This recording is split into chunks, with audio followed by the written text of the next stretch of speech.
Hello my loves, welcome back to my channel, or welcome to my channel if you're new here. Hi, hello, my name is Loey, and this is a video I've been kind of sitting on for a while now. So since I would say around this time, well, probably closer to like the summer/fall of 2017, I feel like we keep seeing these viral Twitter threads pop up where people write a scary story or talk about their scary experiences, and I haven't seen one quite like this and I feel like a really long time, and that's why I never really delved into it. I wasn't really following the threads because I wanted to sit down and make one video for you guys, and then November was so crazy busy that I never really got around to it. But today I'm finally here to talk about with you guys the viral Twitter haunted house thread by the user Bediink.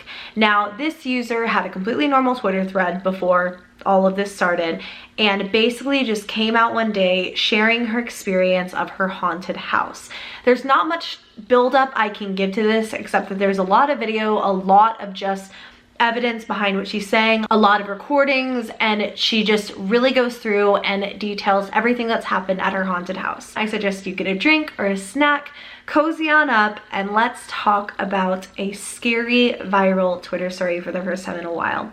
I love these and this method of storytelling because it feels so authentic and like you're just living it along with the person who wrote it, so it's really cool to have another one of these to read. The user's name is Sophia, and on November 14th, she writes, "I've been so scared to do this, but here we go, I guess. My house is haunted." A thread. Disclaimer, this has taken me a while to write, so at the time of posting, we've already moved out, and so far nothing has happened in the new house. So let's pray it stays this way, haha. Plenty of weird things have happened in the 6 years my family has lived in this house. Things like doors slamming, keyboards typing, chairs sliding, even multiple times of seeing figures. But for some reason, we were never bothered by the friendly ghosts until recently. One of the specific times of seeing someone was 5 years ago. I was walking down the stairs and I looked to my right, and through the railing was a really demented old lady's face right in front of mine. And I swear I flew down those stairs. Remember this for later. We had accepted that we weren't alone in the house and it was just something we all got used to.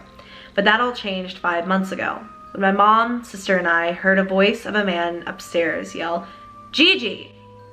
We all froze and looked at each other until we heard, "Gigi? Where you going, Gigi?" That's when we grabbed knives and I whispered to my mom to call the cops.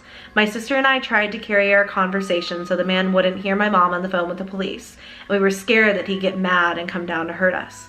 The cops got there and stood at the bottom of the stairs and yelled, "Oakwood Police, is anyone up there?" Then heard a reply from my bedroom.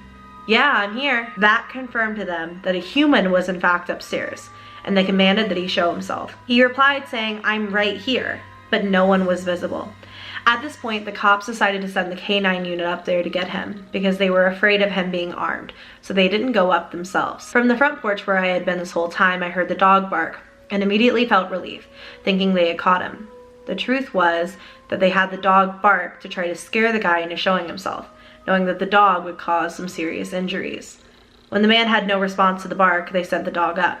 The dog found no one. No one was upstairs the whole time. All the windows were shut and couldn't be shut from the outside. Plus multiple officers were surrounding my house, and there was no way someone could have escaped. The cops went up there with thermal cameras in case the intruder was hiding in the walls. Went through the closets and storage rooms, no sign of a human. I knew something was wrong when the cops came out of my house shaking in fear without the man who broke into our house.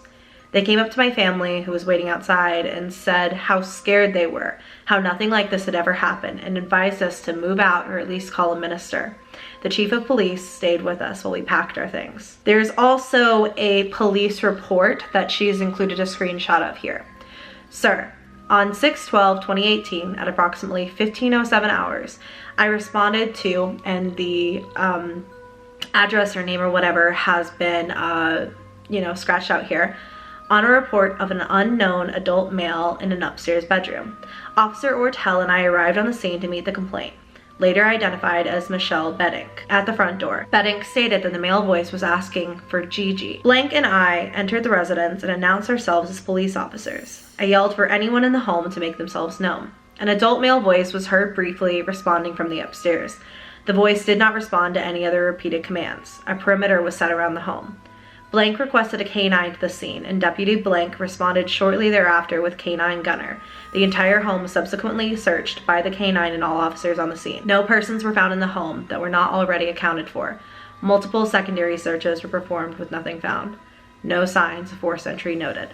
Nothing further at this time. Can I just say how freaking terrifying it is to have this affirmed by somebody of law enforcement, like to experience something paranormal like that in your home, but then to have the man still talk when the cops arrive.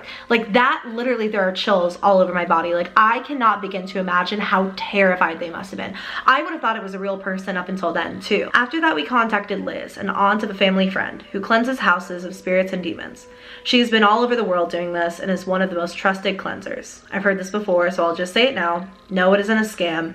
She didn't charge us. Her and a friend, Pat, came into the house and immediately said how heavy the house felt, and she could tell that it would take some work to defeat. The first thing she said was, anything in this house that is not of God, make yourself known. And immediately the house shook. It sounded like someone was jumping around in the room above us, and the dogs freaked out. That's when we knew we weren't going crazy and overreacting. She started out by blessing the house and anointing every doorway and objects in every room. And once we got to my bedroom, she said she felt very heavy immediately, and that one or more evil spirits lived in there. We weren't surprised, considering my mom and sister have heard footsteps in my room countless times when I'm not even home. It got to the point where it didn't even faze anyone because it was so consistent.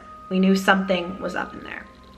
The first thing she told me was that she got a feeling of 3 a.m., and she asked if I had had anything happen at 3 a.m. Something I hadn't told her, because I didn't think anything of it, was that for months straight, I would abruptly wake up at 3 a.m. every night. She explained to me that that's the hour that demons are most powerful, and that it was likely that it was deliberately waking me up. That's not entirely true. 3 a.m. is the hour that the veil is thinnest between our world and the spiritual world. So certainly they are not more powerful because of any specific hour. And I'm not like doubting her family friend. I just think that it's better explained this way rather than they're just most powerful at that hour. I feel like that gives 3 a.m. this like demonic witching hour sort of feel, which it's really not. It's just that things kind of have a bit more of a pull at 3 a.m., maybe a little bit more flashiness so that they can make themselves just a bit more known. Sorry, I wasn't trying to completely like interject there, but had to quickly say that. She asked me why I had a curtain up blocking part of my room, and I told her it's because that corner had always creeped me out. She said that she believes that some entity hides in the corner and comes out at 3 to wake me up. She then went to my closet and yelled things like, "You don't belong here. No, this isn't your house. You're not welcome." A growl so loud, everyone could hear it, came from my closet. The growl sounded like a bear almost. It was so deep and loud, and everyone in the room immediately knew that whatever was in there truly believed this is his house, and we are the intruders. Liz prayed and commanded the spirit out of my closet, which made me think it was out of the house, but we'll get back to that later. As we walked out of my room and towards the stairs, Liz looked in the exact spot that I had seen the face, which I hadn't told her about, and said one of the spirits, an old lady, lives in that corner. A rocking chair was in that spot, and she believes that's why she chose there to stay. Once she said that, I freaked out and had no doubts that she really knew what she was doing, which was reassuring obviously, but also super freaky and just made everything seem so real. We went through the whole house, and she had warned us that either she was casting out the multiple demons or they were all fleeing to another part of the house to hide. Once we got to the last room of the house, my mom's room, we knew that's what had happened. Liz could tell they were all in the room, ones that had been hiding from her. We all stood outside of the door as she read Psalm 91, a prayer of protection. And as she read it, it sounded like a pack of animals was going crazy inside of the bedroom. The door was shaking, and it sounded like furniture was flying all over the place, causing us to expect the room to be in shambles once we went in. Suddenly, all of the noises stopped. We went into the room, and everything was in its correct place, and nothing else happened. We thought that they were gone and our house was safe again, but boy, were we wrong. The second Liz and Pat left my house, all of the power in our town went out. There could have been plenty of reasons for this, but it's known that spirits and demons travel/gain power from electricity. So it's very possible that so many leaving my house at once could have caused it.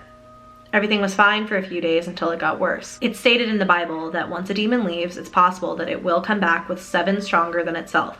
And we believe that was what had happened. We didn't let more than 2 days pass before we had Liz come back to do another cleansing. It went about the same as the first one, and things were better for a while. After about a week or two, my sister's friend Sarah was in the basement and a full gallon of laundry detergent flew across the laundry room towards her. That was the first sign that we weren't done dealing with this.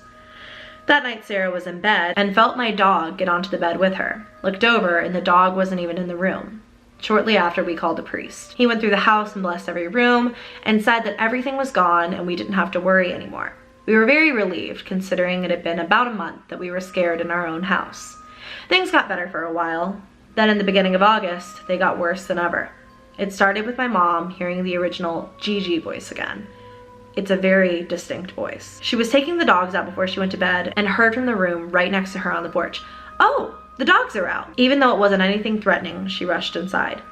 After that, things just kept getting worse. No one could peacefully sleep without blankets being pulled. The footsteps we always have heard upstairs were louder than ever, and we believe that my sister was even briefly possessed. She was in the kitchen filling up a glass of water and just threw it at the wall. My mom asked what happened and why she did that. My sister just started crying, saying that she didn't do that something in her did it. This was obviously concerning, so my grandma came and prayed over her, and everyone thought it was fine until the next night. She was in bed and says that without her being able to control her own body, got up and went to her desk. Something inside of her made her grab a box cutter. This is a trigger warning for anyone who deals with anxiety around this topic, particularly self-harm. This is a trigger warning for those of you who cannot hear something like this. I did not, again, I haven't read this thread before, so I didn't know. Made her grab a box cutter and start cutting her own leg. She kept asking it to stop, but it wouldn't, until she got the strength to throw the box cutter across the room and call my mom. My mom got home and said my sister's eyes were dark and evil looking, and she kept saying things that weren't herself. "Are you scared of me now? I love it here, and I never want to leave this house." We know this isn't her, considering she wanted to move very badly. After that, the situation was resolved. Things were okay for a couple of days until my mom's feet were grabbed while she was in bed watching TV. Later in the night, she was woken up by something grabbing her inner thigh and putting pressure on her outer thigh, like it was stepping on it. The next day, she was in the shower and noticed these bruises. 3 fingerprints in both places. She was grabbed, and what looks like a hoof on her outer thigh. Looking at that, I have a terrible and very bad feeling over it. The night after she was grabbed, I was in my room painting and heard something that sounded like fabric ripping behind me on the other side of my room. And when I turned, something heavily breathed in my ear. I could feel its breath on the side of my face. I was the one in my family that wouldn't let these things bother me. I would just tell them to go away. But this time I was terrified and ran out of my room. I looked back into my room once I got down the hall, and something from in there laughed at me very loudly, as if it was amused that it finally scared me. That night I went to my grandma's and haven't slept in the house since then. My whole family went and stayed in my grandma's 2-bedroom house for a few weeks, and I stayed with my dad for a lot of that time. We decided that we needed to move. Nobody felt comfortable in that house. We moved out of there in a rush and left a lot of stuff there, and the house is vacant with a lot of our belongings in it to this day. I have decided to go ahead and divide this into 2 separate parts just because there's still a good bit left to read, and that's kind of where all of the evidence and video footage and stuff is. And this is a very heavy video that I've had to take a lot of time to just sort of from. Hope you all enjoyed part 1. Get ready for part 2, and I'm assuming that's going to be the end just based on how much I read that's left. Unless I'm totally missing something, then we might have a multi-parter on our hands, but I think there's just going to be 2 parts. Hope you all enjoyed. If you did, give it a thumbs up, and please subscribe to my channel if you haven't already. I love you so very much, and I will see you in my next video. Bye.